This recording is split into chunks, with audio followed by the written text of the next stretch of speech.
the very first bill that I introduced was a version of this bill.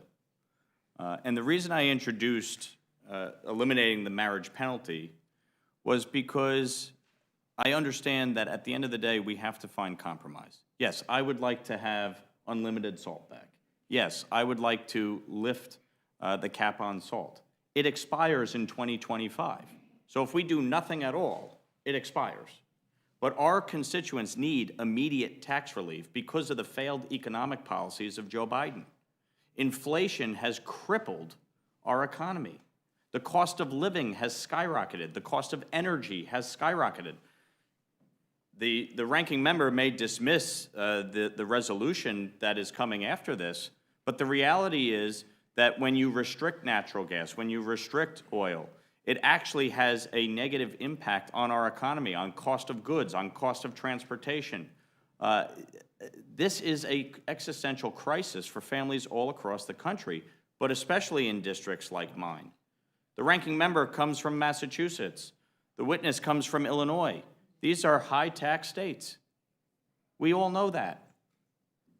And yes, I do believe that folks should not be penalized for living in high-tax states, which is why I have opposed the cap on salt. And I oppose double taxation.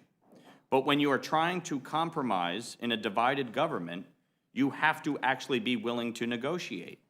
And this is what has been negotiated between myself, Mr. LaLota, Mr. D'Esposito, Mr. Garcia, Mr. Harris, Mr. Garbarino, with our colleagues on Ways and Means, as well as with leadership. I would have preferred this be in the bill. But unfortunately, Mr. Wyden, leading the Democrats, who claim they want to lift the cap on salt, didn't fight to get it in the bill. Chuck Schumer, the Senate Majority Leader from New York, silent. He didn't fight to get it in the bill. When Democrats had complete control of Washington for 2 years, and they increased spending by $5 trillion in 2 years, they didn't lift the cap on salt. They easily could have done that. And in fact, one of your colleagues came to me on the floor yesterday and said, "Thank you for fighting for this. When our party had complete control, we failed to do anything on this. Thank you for standing up for us." So to belittle the attempt to provide tax relief and say, oh, it's not enough. You're on the Ways and Means Committee, Mr. Schneider, and yet did nothing to actually get it done. You could say you offered an amendment.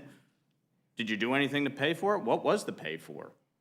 You're sitting here accusing us of not having a pay for on a tax cut, which doesn't require a pay for, but what was your pay for in the markup?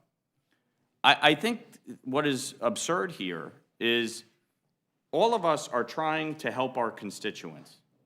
Democrats fought to expand the child tax credit. I absolutely support that. That's why I sent a letter with Congressman Gottheimer to Chairman Smith a few weeks ago, calling for that. I believe in that. I believe in what was done to support our small businesses who are all struggling under this economy.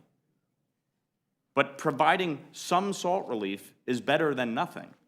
And if this is the agreement that we can get passed, why wouldn't we support that?